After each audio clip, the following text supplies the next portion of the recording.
People I associate with. I have a book in my hands. It's called The Red and Black Breed. It's written by a wonderful person who just happens to be our next teller. She has a couple of copies that are available. All proceeds are going to the Red Cross. If you want to speak to her afterwards, I highly encourage it. It's going quick. And then strangely enough, chapter 16 even starts with the topic that we're talking about, September 11th and the after effects. So let me introduce your next teller to you, Miss Molly Reed Wu.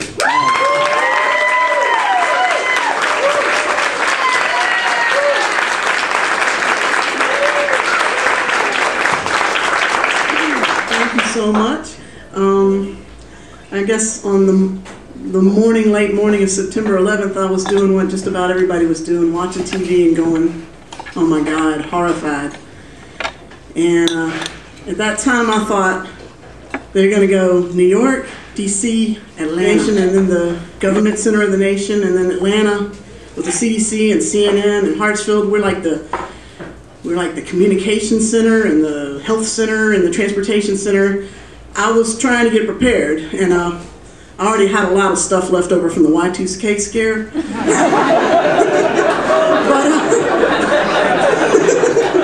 a lot of stuff.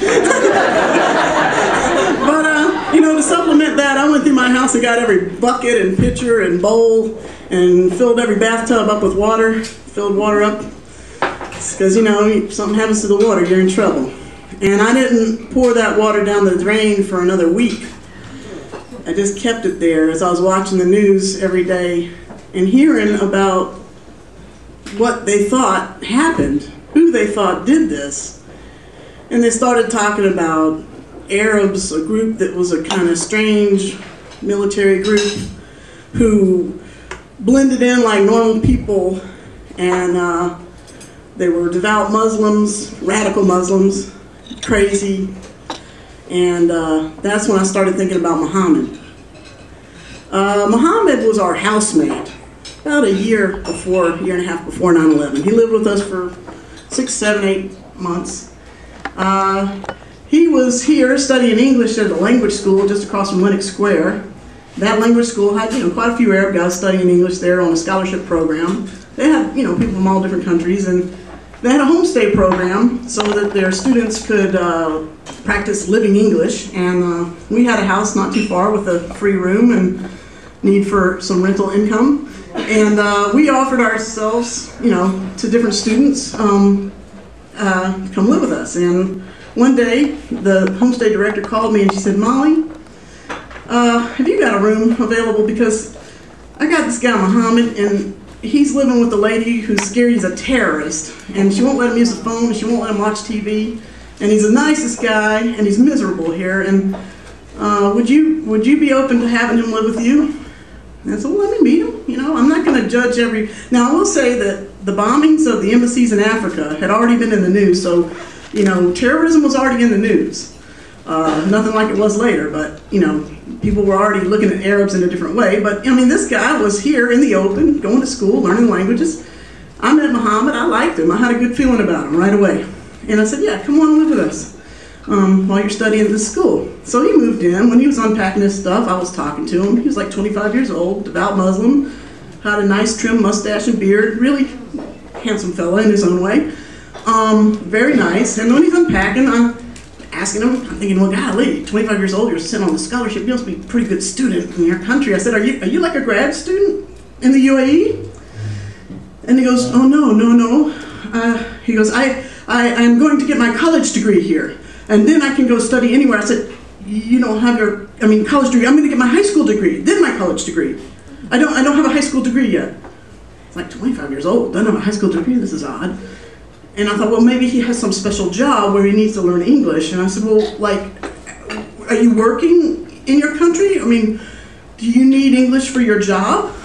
And he goes, no, I don't work. We have so much money, I don't need to work. And I was like, well, what are you doing? Just like sitting around the house all day? Why did they send you over here? And he's like, oh, I work with the military. I know how to make bombs. I said, oh, now, Mohamed, this is what happened with your first homestay mom. Okay, you gotta watch, we got some different icebreakers.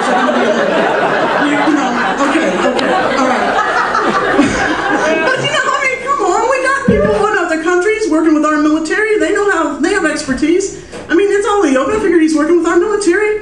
Good. I hope he learns a lot of English. We'll help him. And he lived with us. We had a good time. We actually enjoyed having him very much. Everybody liked Mohamed. He liked everybody. He'd get up every morning before we did, get ready for school, and he'd put on a tape in the boombox with, I called them chants. He says, no, Molly, they are prayers.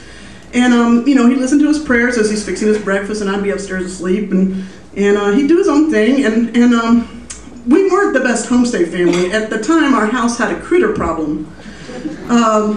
We could hear them in the walls. Mohamed had not seen a possum before in his life. I tried to describe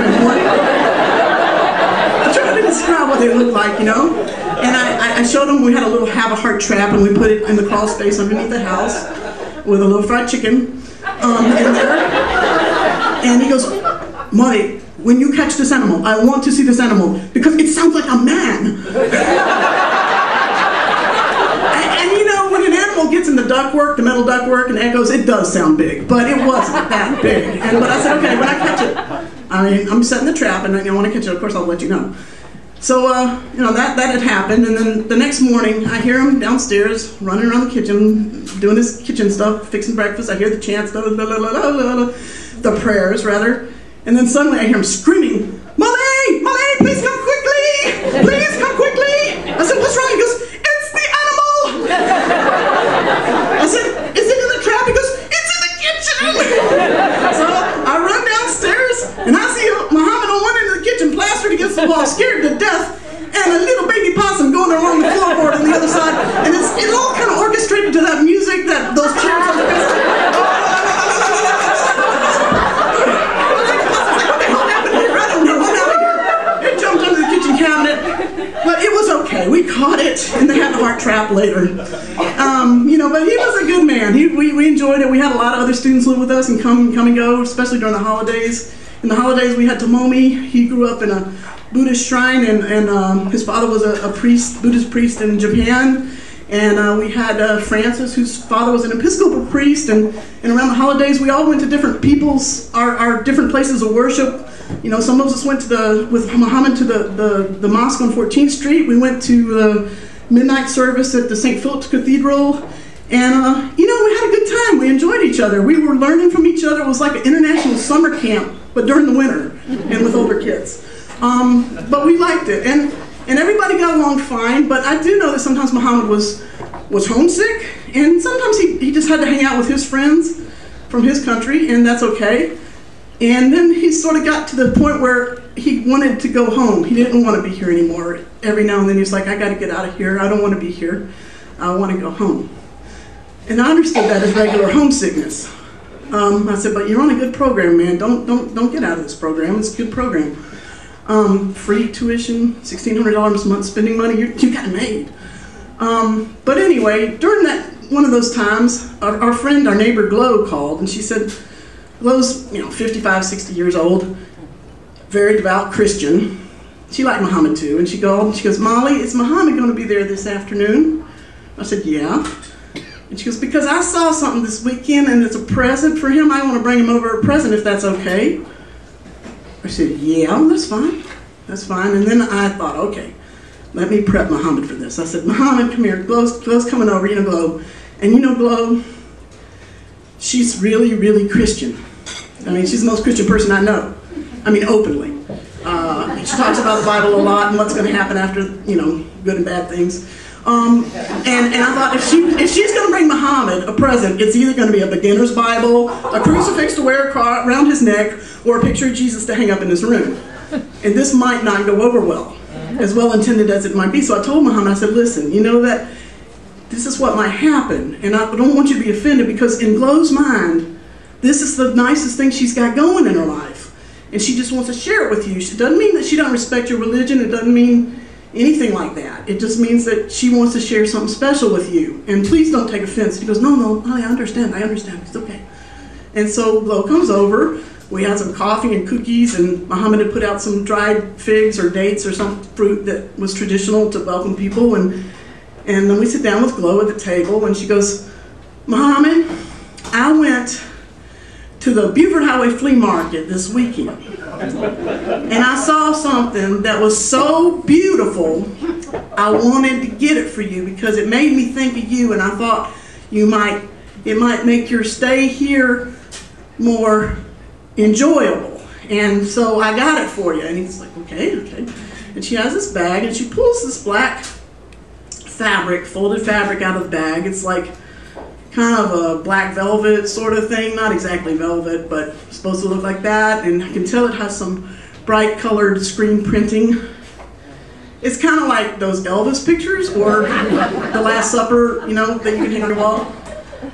Anyways, but she pulls this out and she unfolds it, and it is a beautiful picture of Mecca. And she said, I heard in your country that you pray daily to Mecca, and I don't know where that is from here, but I thought you could put this in your room and it might make you feel more at home when you pray. And I was dumbfounded. It was so beautiful. And Mohamed, like, Glow, thank you so much. He like cried. It's like, because he knew what a leap it was, that she cared enough and loved him enough and had an understanding of a good spirit to make sure that he felt at home while he was here.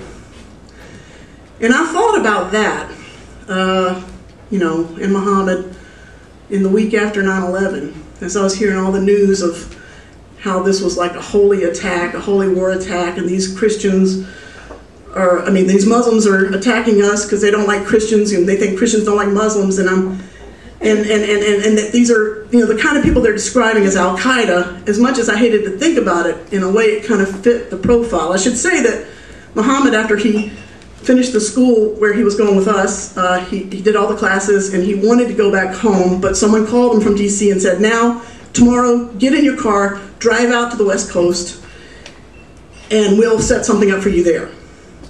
And the next day he did. He said, I'll call you when I get there. He called me when he got there to California. He said, I've met some people with my group here, and I don't have a place to stay yet, but when I'm settled in a place with an address and a phone number, I'll call you again. Well, that was the last I heard from him. And then, of course, 9/11 happened. And a week after 9/11, I finally called the FBI tips line. And I called and I said, we had this guy. He was a really nice guy named Mohamed living with us. And I can't imagine he would ever do something like this at all. But he was here on a military scholarship. He was an explosives expert. He was 25 years old. He didn't even have a high school degree, and I wasn't sure why he was here. But anyway, he was on this scholarship program with some other Arab military guys, and they were learning English at this school at Winnie Square. And part of the program that they were required to live with American families while they were here, that was part of the requirements of the program. And the FBI person said, yeah, it's called familiarizing yourself with the enemy. And I thought, no, I had not thought of it that way. I sure hadn't thought of it that way. Not that going to church together, not having dinner together, not living together, not having fun together. No, I'd never thought of Mohamed as an enemy. And I think on that afternoon with Glow at the table, sharing the tapestry of Mecca, he didn't think of us as enemies either. No, not the whole time. And I thought, when you become familiar with somebody really and you treat them like family and you respect them and you love them, you can never think of them as your enemy, especially when they love you back. And I thought of that and wondered what had happened to Mohamed. I don't know. Glow's gone down to a retirement community in Florida. She's still very Christian. And I'm still glad that at least at one point in time, I had a good enough understanding of God in our house that we loved each other.